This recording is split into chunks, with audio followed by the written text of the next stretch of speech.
we are going to discuss another small utility tool for mass upload called DIF. So this is DIF, okay, which is called import data import framework. Okay, so earlier for mass processing, we discussed about mass change. Then we also discussed about file upload, and download. Okay, so this is another way of performing mass update. That is nothing but DIF, data import framework. Of course, this will be used very less basically. So most of the time file upload, download will be used extensively, but still it's good to know about this DIF framework as well, data import framework. Okay, so the transaction code to access this DIF is DT import. Okay, you can see DT import is the transaction code. DT import. So this is a transaction code. Okay, so once you enter this DT import T code, so it will open up a browser. The transaction, it will open up in a browser.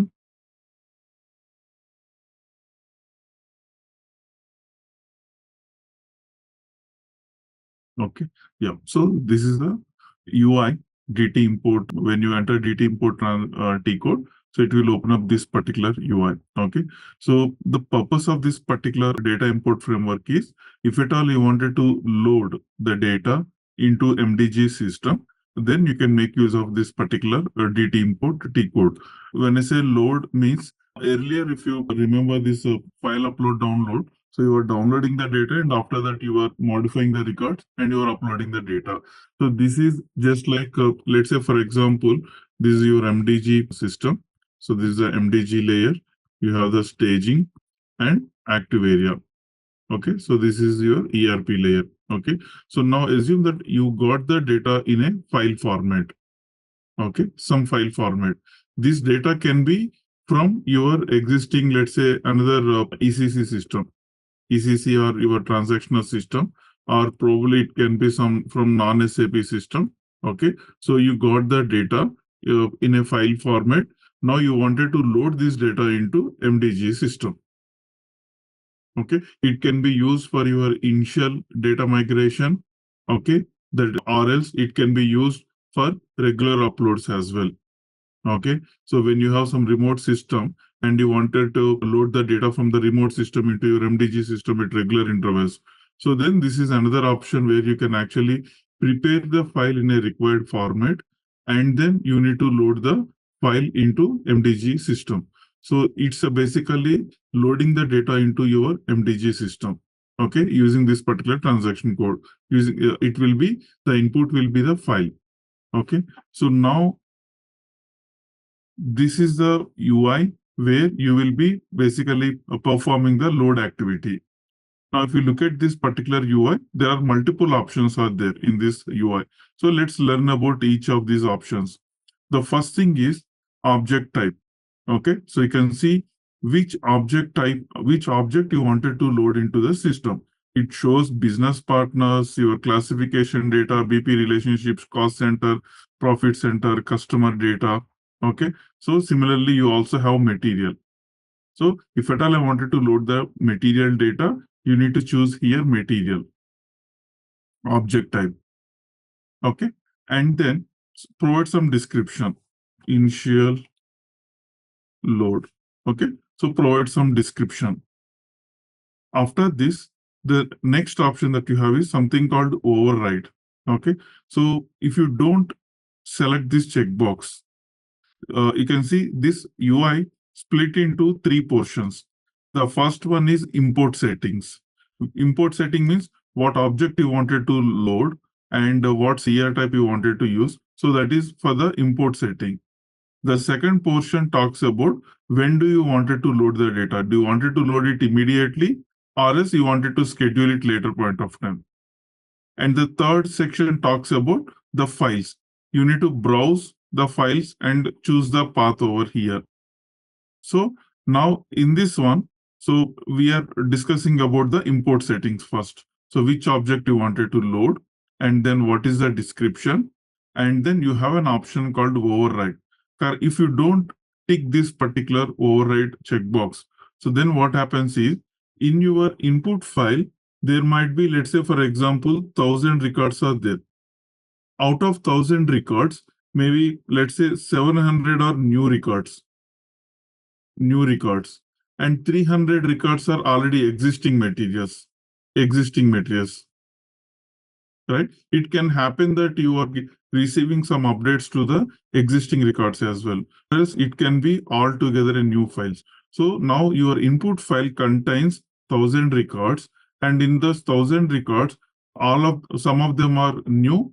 It can be possible, right? So maybe all the 1,000 materials are new materials, or some of the materials are new and some of them are existing, or all the materials are existing materials.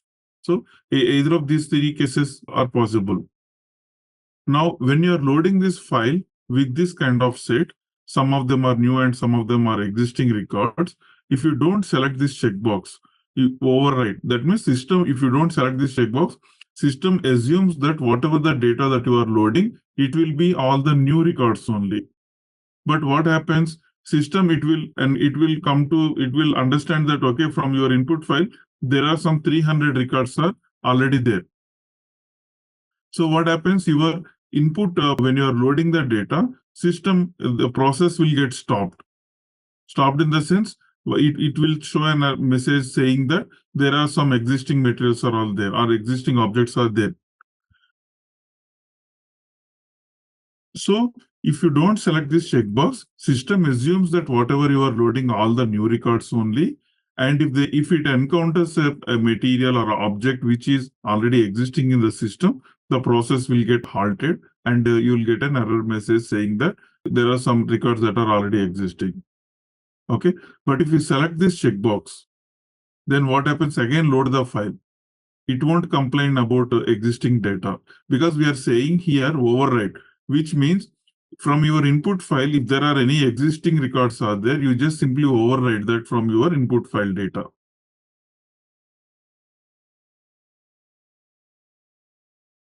Clear? This is clear, this option?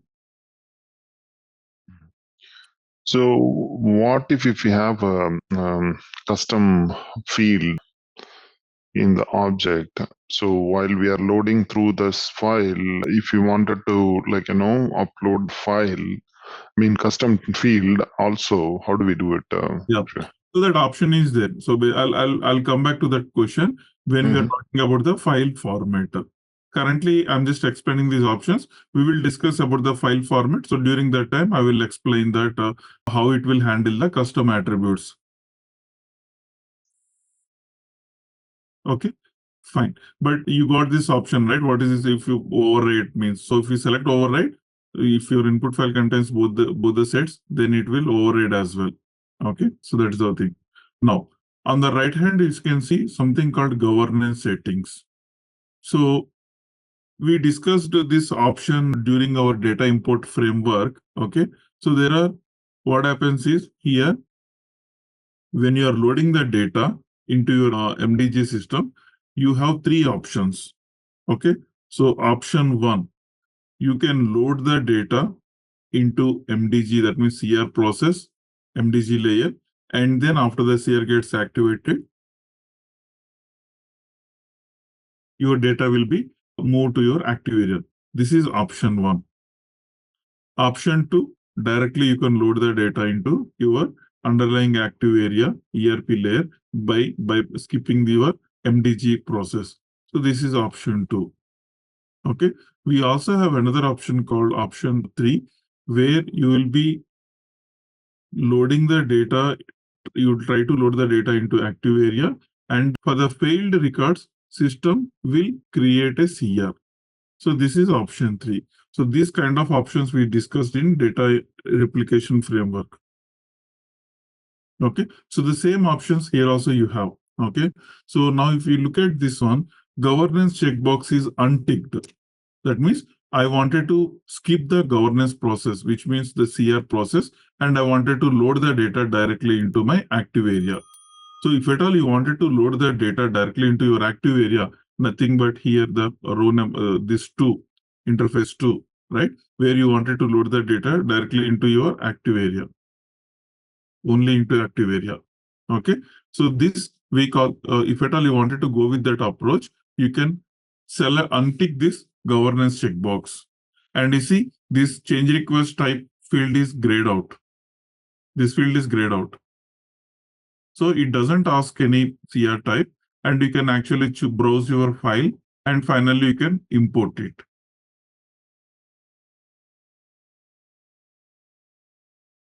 This is option 2. Option 1, if you select this checkbox, okay, then your change request type field got enabled over here. Now you can choose the CR type option here. Whatever MAT0B, ZMAT0B, or anything. It will show the mass CR type over here. Okay. And you can actually use that CR type over here. So this is option 1, where you are loading the data into MDG layer. After that, it will run through all your rules, validations, derivations. And finally, when CR gets activated, approved, data will be moved to your underlying active area. So this is option 1. Now the other option is, I'll first untick this governance checkbox. So this is, I wanted to load the data directly into active area. But in the same thing, you also have, there is an option called defined by change request. That means even though your governance checkbox is unticked, your change request type field is enabled over here. Again, you can choose. But whatever the CR type that you are selecting over here, right? So only for the failed records, only system will create a CR for that one. So this is option 3. So basically, you are covering all three, right? Either from file to MDG and file to directly underlying database, and also third scenario is okay. Yep. Third scenario is not supposed to from MDG to ERP. I mean underlying DB. Actually, This is first. third scenario. This one. No, third Third, scenario is it will try to load the record into your active area. If there is an error, then it will load the data into your okay, got it. MDG layer. Okay. Okay, so that is the third option. So you can actually play around how you wanted to load the data. Okay, so this is about the governance settings. Now scheduling settings means basically once you choose your options over here and select your file from the data sources, and finally when you click on import, right? So depends on the setting over here. So currently what happens by default, import now. That means it will start importing the data into your MDG system. It will run the process now itself. Okay. Sometimes what happens is I don't want it to run this now. I wanted to run this process or this import during the weekend, else where I wanted to schedule it for later time when there are lean business hours. So in that case, you can schedule for future import. So you will do like you will select all the settings, you will choose the file and everything. But here you will schedule a time. You need to provide a date and timestamp and then click on import. So system will create a background job in the backend and the job will be released when this particular time reaches out. Okay. So you have an option to run it now itself, or you can do it from your side now and click on import it automatically. Then after that, on when this particular time reaches out, automatically the job will be released. Okay, so that's where actually you can schedule it for future as well. Now parallel processing will be, this will be if at all, because you have some thousands of records. Now you wanted to split 100 in each work process, right? So that's where you can actually select this particular checkbox. Okay, basis will be providing some queue names and how many number of processes that you need to choose over here. So these details will be shared by basis. But if at all you have large data and you wanted to run parallelly, you can make use of this particular configuration. Basis will be providing the queue name, in which queue this parallel processing has to execute, and how many parallel instances we can create. Because in every system, the work processes will be limited. It can be 100, 200, 500, right?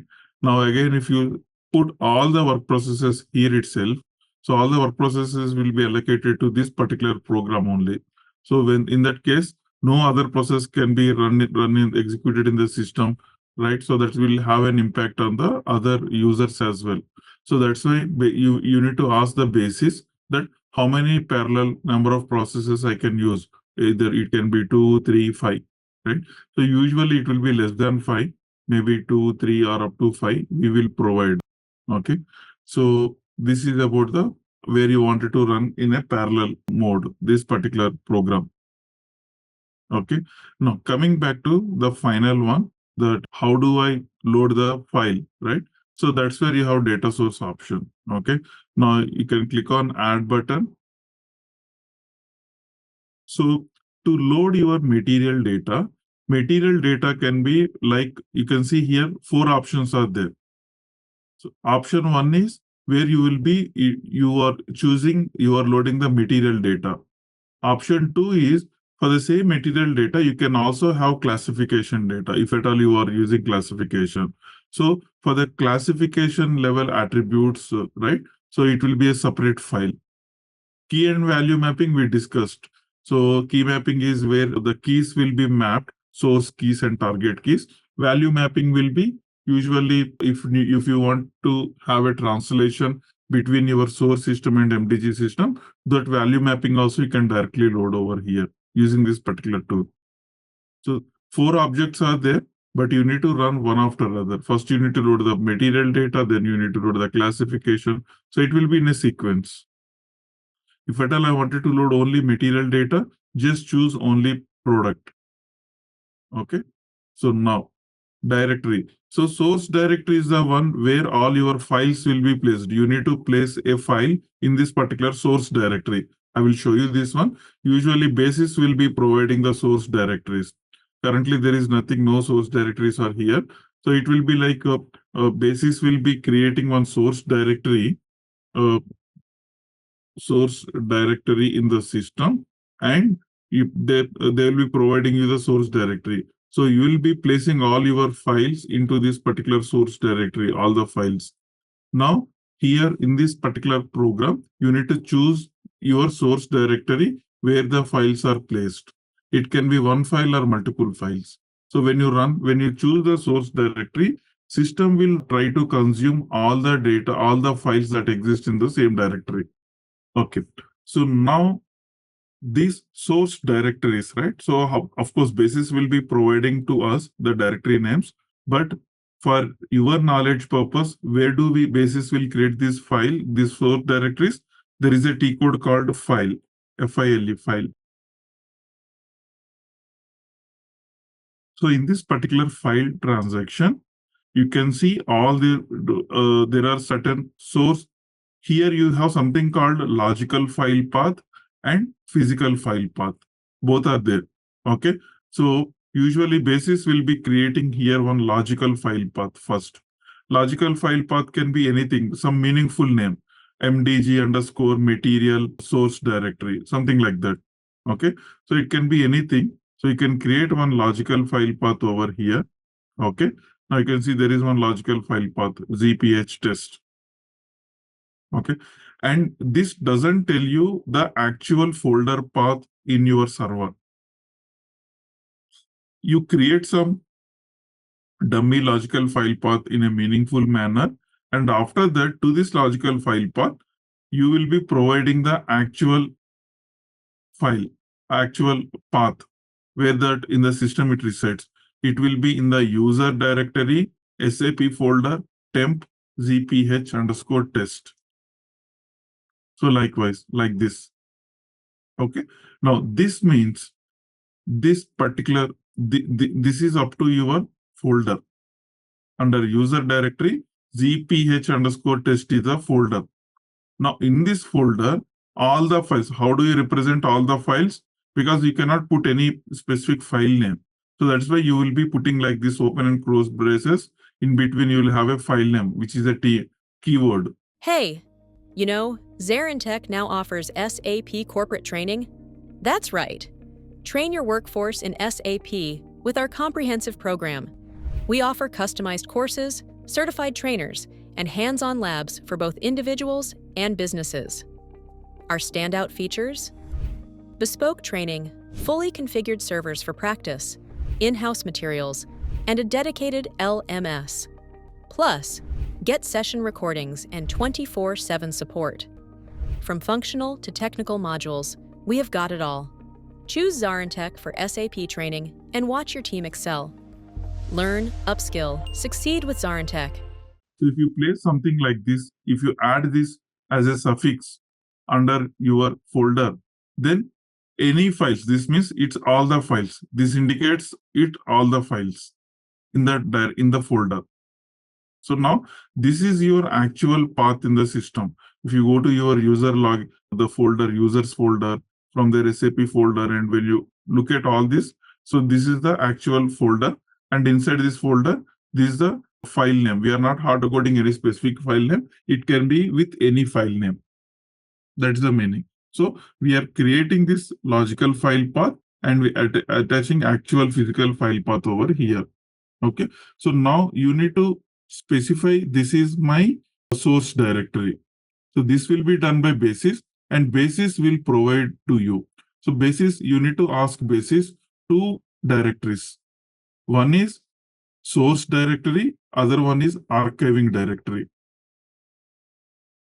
Source and archiving. Both are two different folders. Okay. So what happens? System will try to consume the file from your source directory. And once this file was read successfully and CRs got created, then this file, whatever the file it read, right, system automatically move that from the source directory to archiving directory. That will be done by system automatically. If there is an error in reading the file or in processing the records, then the file will be there in your source directory only. After successful creation of CR, then only your file will be moved automatically to archiving file so that it provides a space for the new files. If you don't move it to archiving, when you run next time, again it will read the same file. So that's why just to avoid that one, so you need two directories. One is source and the other one is archiving.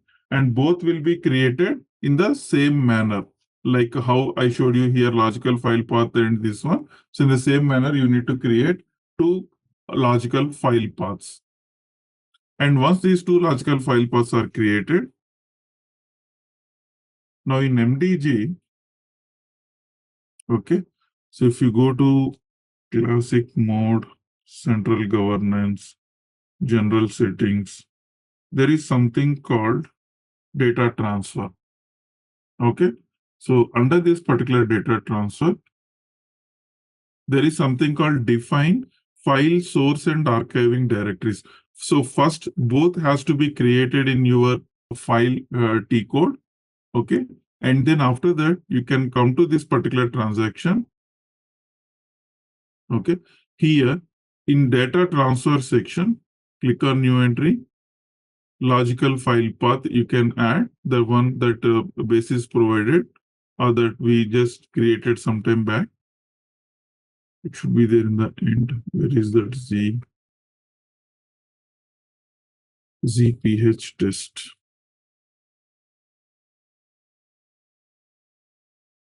Okay, so you can directly add your logical file path over here. This acts as a source directory. Similarly, you can go to archiving directory, click on new entries, provide your object name for material 194, and for archiving, provide some archiving directory. So instead of this one, use for archiving, I'll just use this one.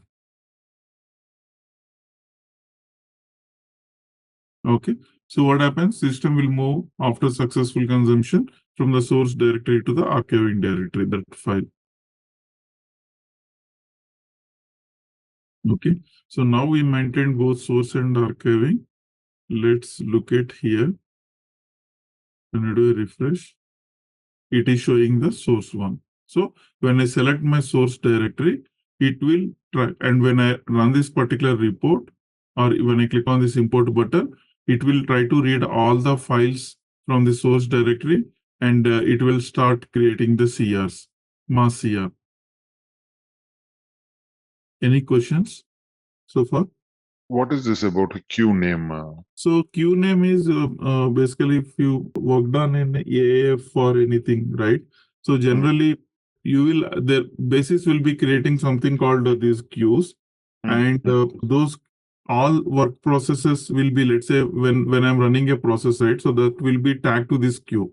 So when the You mean queue, you're talking about that work process queue? yes, work process queue. So when you say work process queue, if I give one queue name, right? So Hmm. all parallel, if you put 5 parallel number of processes, Hmm. all five file will Will be go to tagged to the one same queue. queue. Yes, it will Okay, go to. one should process one, and then second should process. It will take some time, correct? Yeah. So under that queue, you will be having number of work processes. So you will be tagging some No. work No. processes. We had that issue earlier, not related to this Mm, proxy, right? mm, So mm, if we have one queue, all the file is going to be piled up in the same queue. Suppose the first yeah. file is the huge file, until the huge file complete the process, the second and third and fourth file going to be wait in the same queue actually. It depends on, maybe there it will be like a sequential, okay, Mm, but mm, here it's a parallel, right? So there will be number of for the under the same queue, you can have multiple work processes. So if you loading up, let's say for example, 1,000 records, so what mm, happens if, and you mentioned 4 work processes, mm, system will divide into 250 records for from the file. File will mm, be single file, but mm, from the single file you have 1,000 records. So system will pick up 250 records and assign it to one work process, and mm, again will pick up the another 250 records, assign it to a new work process. But all mm, these work processes will be tagged to the same queue. If the queue is stuck or it got hanged, then all mm, the 5 processes will be stuck. But if the queue should be active and running, then mm. automatically all these 5 work processes under that particular queue can be processed. Okay. So in real project, how often do we use this actually? We Like actually we don't always use the, use, yeah, yeah, use we it. don't use this parallel processing thing. Okay. That you Okay. provided this option, but if I Mm, have file with some records, I'll just run it in a upload. sequential manner Mm, only. Because when you add all these processes, your system will be occupied with this process only with all that with the work processes, right? So you okay. need to be very careful when you're assigning the number of processes and everything. Mm, okay. Got it. Okay. So this import DIF itself we use very rarely. I will tell you why we use it very rarely, because there is a challenge in preparing the file. So most of the people doesn't spend, like we discussed about file upload download. The file preparation is very simple. You download with the attributes that you want with a couple of records or maybe all the records, and then correct the data and upload it. So there's no issue with the file format over there. But here, how to prepare, because this DT import, this particular import DIF framework, it accepts the file in an XML format. XML format. So generating that XML format is a little challenge. Okay, so I'll show you that how we can actually overcome that limitation. But by default, it accepts the XML format. So I'll tell you that how the format look like and everything. But from the settings point of view, are you clear with all these options? So one clarification, this is not related to this. Like when you say, like when we receive a file, right, that Mm, XML file, right? So mm. the XML, the file is the one where we can just load it, correct? Yes. So, but what if someone from third party or other source system provides the WSDL file or any other type of file, like if we request them to provide XML file, they Mm, keep mm. on sending that WSDL file. How Mm. do we usually convert? Usually, if we have any other middleware person where we can provide the Yes. file, ask them to convert it. But Yeah. suppose, is there any other tool available where we can place the file WSDL file and convert it into either XML or JSON? So yeah, so there is no out of box from SAP. But usually, what happens is one option is we can write one-time ABAP program, and that particular ABAP program you pass the file that you got it, and that output of that particular program will be it will automatically generate the XML file with the required format. Okay. That could be any data file, correct? Yes, Like yes. say, So this is we okay. usually most commonly we basically couple of times we followed this approach one time Uh-huh. app program Uh-huh. because in ABAP program it is in your control. How Uh, usually the file format how it will look like is mm. it will be like with XML tags you will have something like Yes. like this Question and mark XML and yeah the and end you will tag have is something like mm, slash XML right in between the format will be basically E1 mat mass. Okay, so this is the XML file generated from your IDOC segments. So that's why you have this E1 and all this stuff. I'll tell you how this file will get generated. Okay, so usually it will be like this. Okay, now this is your mat mass segment. Under the particular mat mass, you will be having material number. So the material number is mat mass. Okay, uh, and you will be having here slash matner, something like this. In between, you'll be having your material number 1, 2, 3, 4, 5. Okay, and similarly, you will be having, and under this one, you will also have MTART. So assume that this is MTART, and the material number is material No. type is FERT FERT. Okay, so and so this is MTART. So this is how the file format. Similarly, you will be having one segment for the plant. Under that particular plant segment, you will be having plant related one. So now, if you know this particular file format in my ABAP, I will prepare programmatical. I will add these tags. I'll add this tag as well. From the input file, what are the material number is there? I'll insert in between, and what is the material type is there? I'll insert this one. Something like that. You can write some ABAP program. But we cannot, like, say, for example, we have 10 different source system. Okay.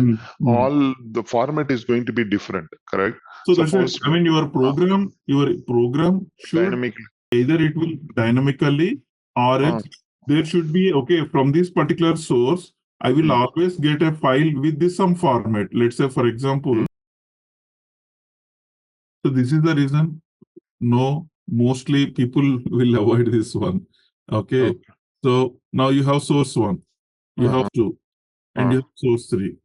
Assume that from here to here, you get a file in a notepad. Probably it will be a CSV file. From here to here, source system, you get it some kind of, let's say, for example, Excel file. And from here to here, you'll get some XML file. So this is your ABAP program. In your ABAP program, you will have option. Okay, this is source one, source two, source three. Okay, so depends on you'll choose this one. That means your program in the logic it will accept data from this notepad file and prepare outcome will be your XML file. And if your file is coming from source two, again you will actually read the data from your Excel. Ultimately, you need to write a logic reading from CSV or reading from Excel or reading from XML. But the output should be uniform output. XML file which is accepted by your DIF framework. Okay, so this. But if it is a notepad has or Excel has or XML has like only less than 10 field or 50 field, that is okay. But what if we have 500 fields actually in that Excel? So your program should prepare like it should be the logic you should be writing like considering the maximum number of fields. Maybe as you said, right, 500 fields are there. So you need to write the logic to fill all 500. Out of 500, maybe some of them are optional. So one time you got only with material with 100, sometime you got material with 50, sometime you got material with 500. Right? But your program should be able to accept all. That means you need to have the logic to prepare XML file with for the 500 fields. So it should be like Got it. So above program should have to write based on the Yes. specific source, so that it will take some time. Like, later if they modify, like, the source file, we may end up making the change in the above program too, right? Yep. In order Yep. to convert that Yep. XML. Yep. Okay. Got it. So this So is 3 item I wanted to cover, say, once you finish it. Okay. But SOVA service, you mentioned, like, we have a document. I have, like, taken the document. It looks like the SOVA service extension done by, like, PIPO actually, but we are using 2023. Okay. So in the 2023 and all, sometimes we use BTP or PO actually. What is the standard way to extend the existing SOVA service? Can we do it directly in MDG itself, or do we Yeah, need to directly go you can with do it in MDG. You can do it directly in MDG. That's what I mean. Earlier we followed that same thing and we directly did it in MDG. In MDG also, you will be having a small PI layer, right? So it's not a separate one. So you'll be having the T code. From there, you can actually access and do the changes. But if that one, actually, if you look at the document, they are explaining via from S proxy. From S proxy, you need to open there and go to, there is an enhancement option. Select your say tab node where you wanted to do the enhancement, and there you need to click the enhancement option. Then it will enable for your edits, right? So once you do it, this will be those additional fields, everything will be available in your MDG system. Now, okay. while replicating this data to the target system, in the target system also you should have it, right? So what happens is, this is your, let's say for example, MDG system, okay, and this is your target system, okay. So now you will do your SOVA extension in this one, and at the same time, either you can import the transport, or else manually you need to report the same thing over here with the same number of fields, so that the definition here and the definition here will get matched. But what is the advantage? If you have a PA system or PO system, you do that in PO system, and once you release it, it will reflect here, it will reflect over here automatically. You no need to repeat that step multiple times. Okay. Got it. In our case, we don't have this PO, so you need to repeat in both the systems separately. I have one scenario actually. So the scenario is like, I don't. We'll discuss towards end that one. Yeah, once you finish it, I may need like 10 minutes time, actually. Sure. Okay. Okay. So now this is one option where I recommend, let's say, for example, to prepare the file format. There's an ABAP help is required to prepare this kind of program. Okay. But usually this file format, how do I know? Now, let's say, for example, these many fields are there, but now you will be having plant, you will be having sales organization, multiple sections, right? So now how do I know the bigger file? Bigger file means an XML file with material, basic data, with plant data, with the sales organization, with warehouse, with all the sections. That will become a very big XML file. So how do I know that? Which the file format? What are the fields that are there in the XML file format, right? So for that one, basically, what if you look at this, there is an option here, you can see under the data. This data transfer is exclusively for DAF. Under DAF, the first node, define object type for data transfer. Okay, so when you choose this one, here you can see different objects. 194 represents material master, Bupa represents business partner, you have company code, this is for customer. Okay, likewise, you have different objects. Now let's choose 194. Under this one, if you go further down, it says that message data type. So this is basically, what does this mean? This message data type.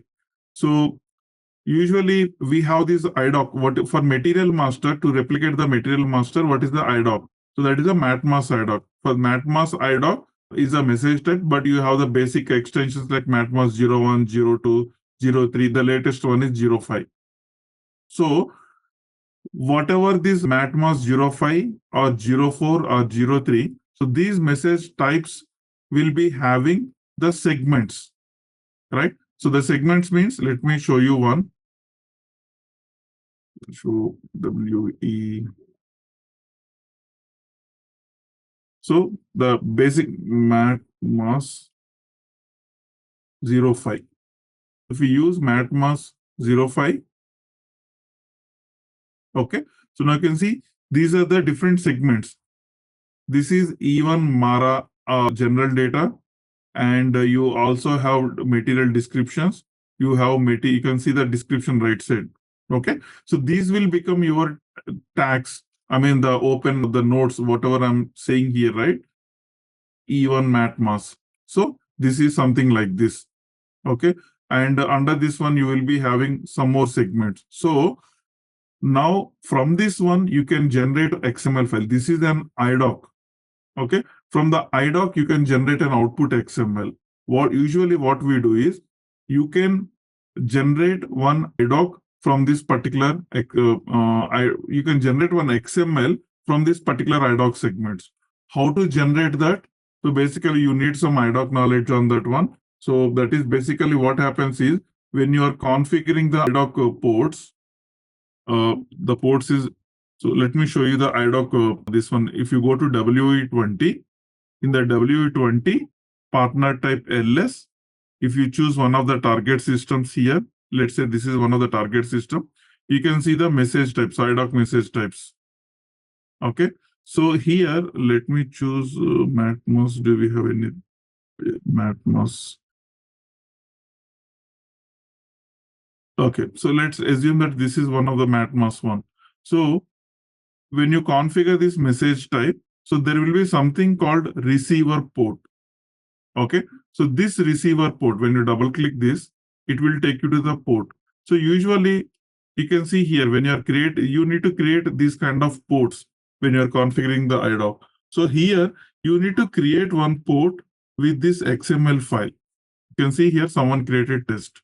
So this particular test, this is one of the port which will actually, the data that comes from your IDOC, right? So it will actually generate an XML file from your IDOC segments. And that file will be placed, you can see here.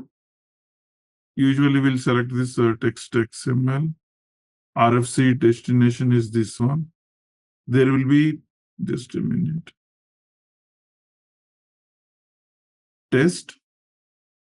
Here you will choose one directory. So what happens when you configure this particular port in your IDOC configuration for your MatMos, system will create one XML file. Why it will create an XML file? Because this port is of type XML. So it will create one XML file, and that XML file will be placed in this directory. So now you take that XML file and you see how the tags are there. Accordingly, you can actually write your ABAP program to prepare that kind of XML output. Clear, but for this one you need a IDOC knowledge. Basically, this is the file port, right? So, yes, you are right. So you have different ports like transaction. If at all you wanted to send the data from MDG system to some other target system, we usually go with this transactional RFC ports. Similarly, you have file port which will create a CSV files. Similarly, you have an XML port which will create XML files. So we need to create one port of this type and assign this port to this particular port in your IDOC configuration. So when you're here, you will be providing your XML port. Okay, so that's why in the configuration, you can see here. Okay, so for material master, what are the types, IDOC types it supports? It supports up to this one. Other than this 5, if you configure any other IDOC and generate a XML out of it, for material master, it doesn't accept. So that's why SAP provided, these are the supported message types. Okay, so that is basically, that's how usually you generate an XML file. Of course, it is little difficult, not a straightforward approach. That's why most of the people doesn't actually prefer this data import framework. But this is what SAP recommends. But you have another option as well. What is that option? Okay, so the option is, okay, I don't want it to prepare this ABAP program and handle all these multiple file formats and all this stuff. I wanted it to be very clean and simple. Okay, so which means, let me show you here.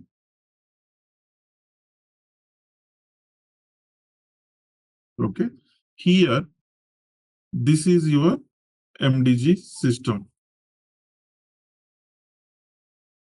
ERP. Okay, so now what happens is, this is your input file. Let's always take one simple CSV file format or comma separated file format. Very simple, straightforward notepad file kind of thing. Okay, so just like similar to your when you downloaded your file upload from the file download option, right? In file upload, file download, we downloaded file with the tab delimited, CSV delimited, whatever that file format, right? So now this also can be an input file for your data import framework.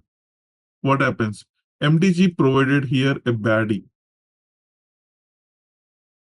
Okay, now when you run this DT import, DT import program, and choose this file format, right?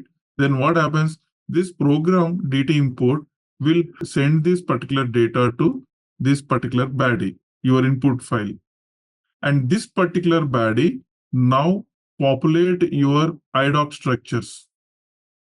You need to read the data from your CSV file and prepare your IDOC structure.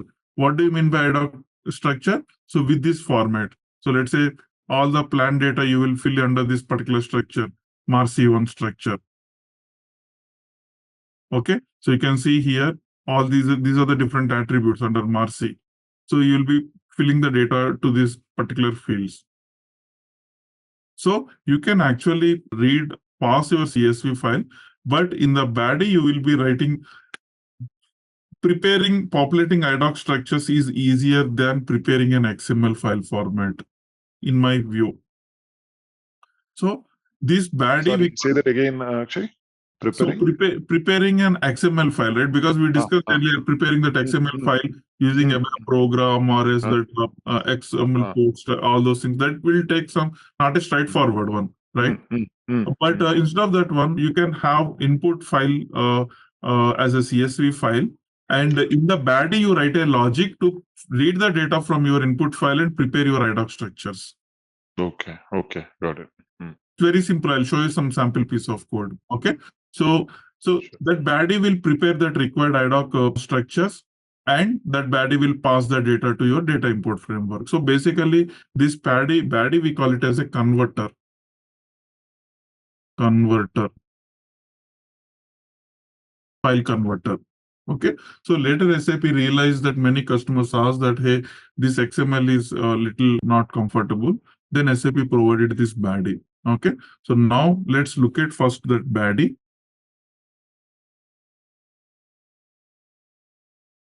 Okay, you can see there is a baddie under the same data transfer. Okay, so in this particular baddie, there are some implementations are there, but let's create one new implementation.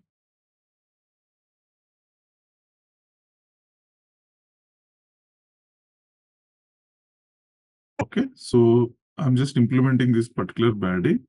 So now, as I said, there is SAP provided one default sample implementation for us, MDG BS MAT. This is for the exclusively for material master converter CSV to IDOC. Okay, any ABAPer by looking at this code, he can easily understand that. Not display. Copy sample class. Okay, so now filter values is there. So here you can provide this convert. So you can provide your own converter. When I copied it from there, so it copied this value. But you can change this value to anything. Change the filter value to ZMT.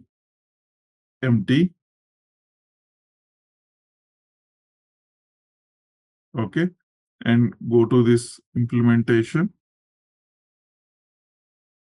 Okay, so get data. Okay, now this is the logic here. So if you look at the importing signature, you get the data from your IV file in a string. Okay, and you need to prepare the data into your message type. So this is the ET content. Here you have two options. You can prepare your output in as an XML or as IDOC structure, but this will be very simple and straightforward, ET content. Okay. So in this logic also they prepared that they filled this ET content only. So let me show you that. What sets ZaranTech apart in SAP corporate training? It's our unique blend of expertise and innovation. We offer customized courses tailored to each client's needs, ensuring relevant, targeted learning.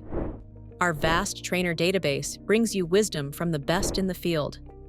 Need resources? Access our extensive training material repository anytime. We are all about measurable results, providing detailed student metrics to track progress. And we don't just teach, we build community.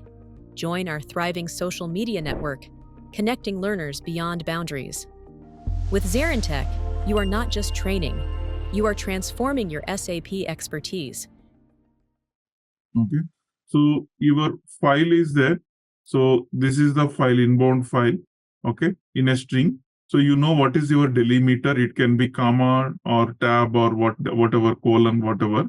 So it will split the data and put it into an internal table. Now here they've written the logic to loop each and every the value, and accordingly they are preparing your IDOC structures, EDID. You can see here EDID, IDOC structures. So in this example, they're preparing the MATMAS.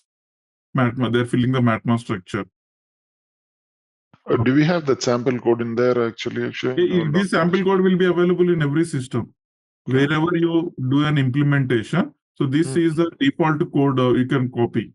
So this is a SAP provided sample implementation. It will be available in every system. Okay. But 2023 or latest version onwards, everybody wanted to use that SOA service instead of IDOC actually. So that's what my But what's your thought on this? No. This is not for the outbound. This is for the data input framework. No. I agree.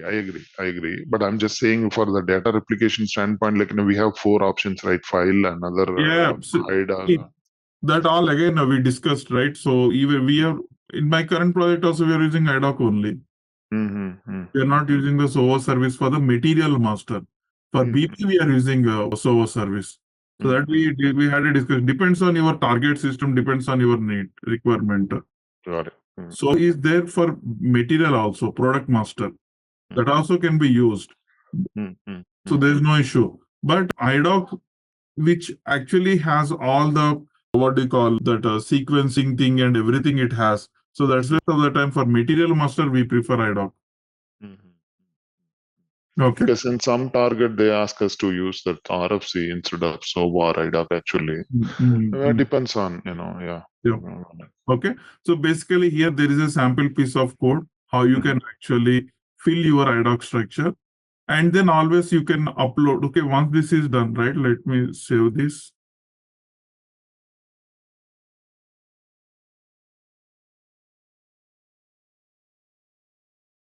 Okay.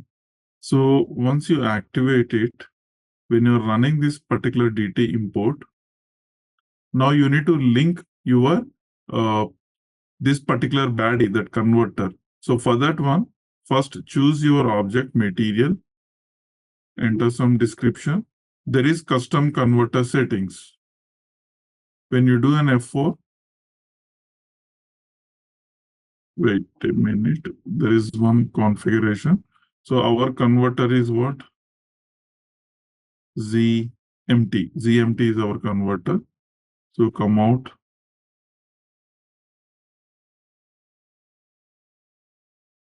So there is something called define converter type here. We implemented the baddie, but here you need to specify your converter. Click on new entry. So this is your converter ZIM, material CSV converter. Save. Okay. So now when you do an F4 here, you can see your converter. So choose this. So when you select this particular converter, I think some syntax error in the body. That's fine, that we can fix it. But when you choose here your converter over here, right? When you select this, your object and the converter, that particular body implementation will get executed. System will pass your file to that particular body, and inside the body, it will read the data from your file and it will prepare your ad hoc structure.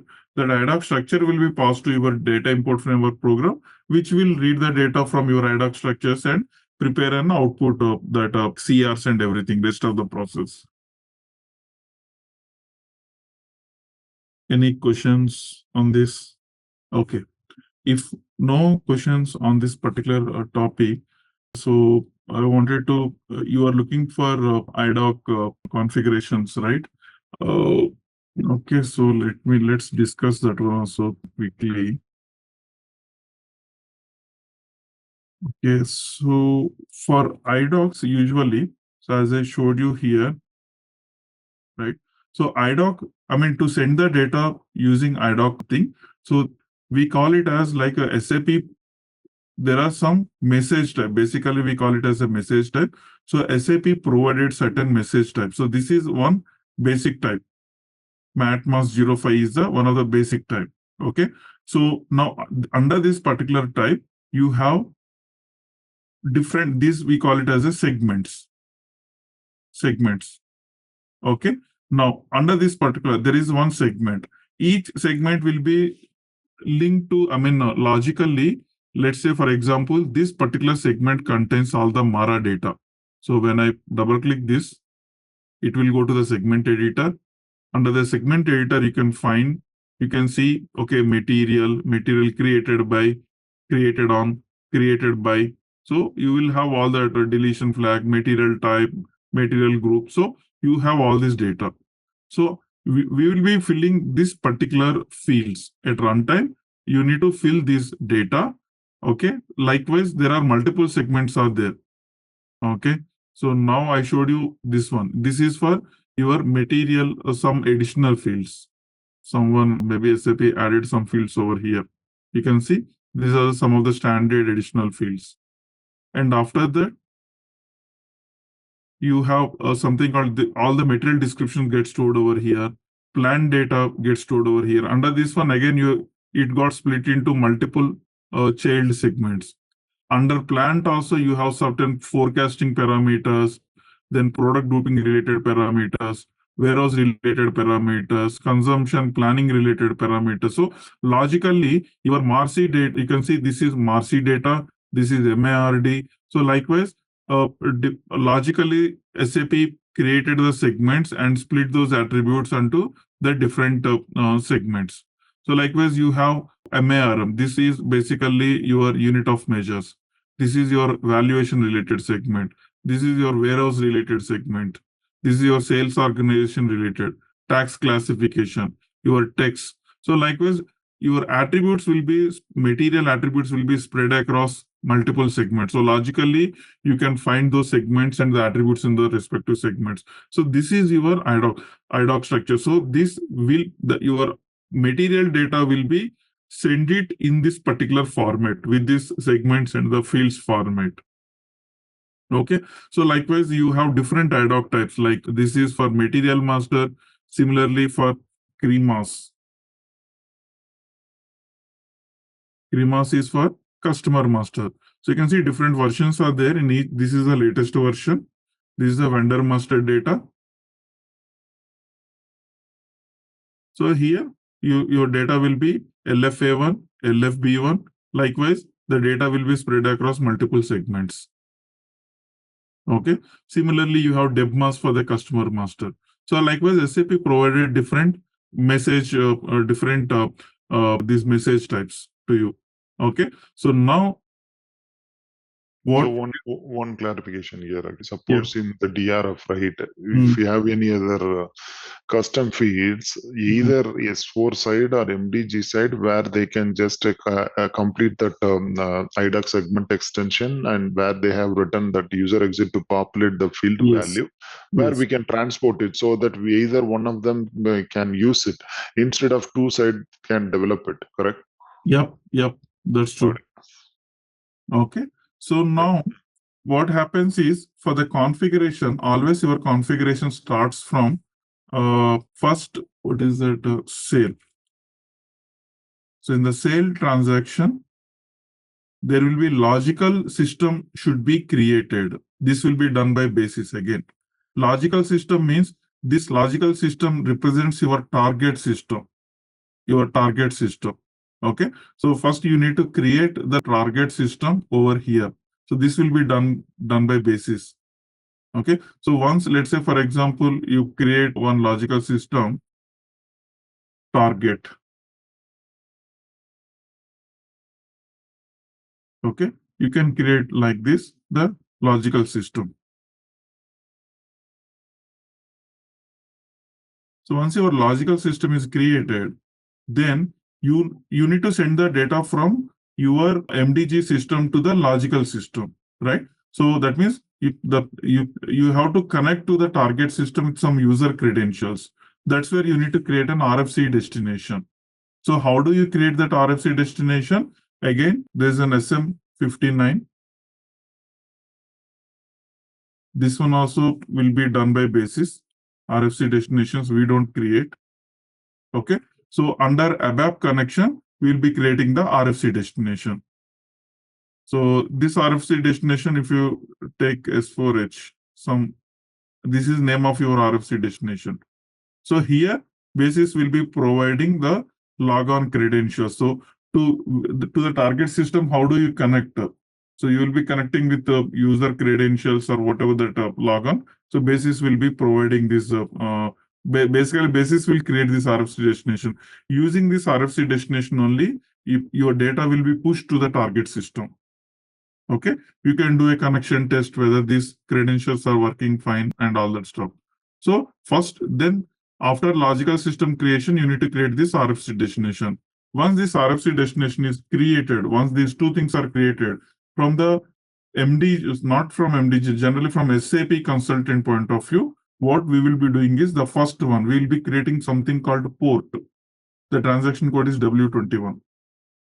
So in the port, we will be creating the RFC, transactional RFC. This is where earlier I said you can create different type of ports, XML4 port and everything. But to connect to the target system using IDOC, then you need to create always transactional RFC port. So you can see this is one of the transactional RFC port. Okay. So here, this is the RFC destination that we created in the previous step. Whatever the RFC destination created by basis previously, so you will be assigning that RFC destination to your port. Okay. Once this is done, the next transaction code is W20, where we will be creating partner profile configuration. So here in that partner type LS, first you need to create your logical system. That is, we already created one logical system called target. So you can go to click on create. So your port number is nothing but the logical system, what we created target. Port type is always LS. Okay. Who is creating this? This is creating by this particular user. Okay. So some agent. I'm just choosing some random user. Okay. So now this is the partner profile configuration. What we are saying is, from the current system, I wanted to send the data to, this is my target system. And between MDG or between your current system to this particular target system, what data you wanted to replicate. This is what your outbound. In the outbound, you can click on create. First save this. Now click on create. Okay, so now you can fill the details. What is the message type? I wanted to send the material master data, MATMAS. And what is the port? This port we created in the previous step. Did we created any port? No, right? So let's choose one of the, no, not this one. Yeah, this is the port. Let's use this port. This is the W21 where we created the port. Right? You need to mention your port. Okay. Your message basic type is MATMAS05.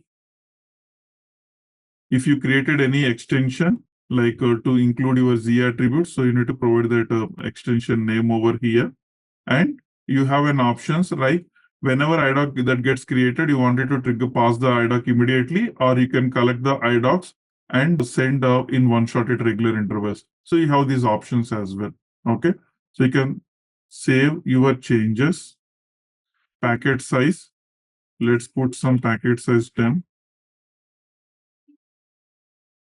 Okay. So now if you see here, between your MDG and this target system, you're replicating this material master.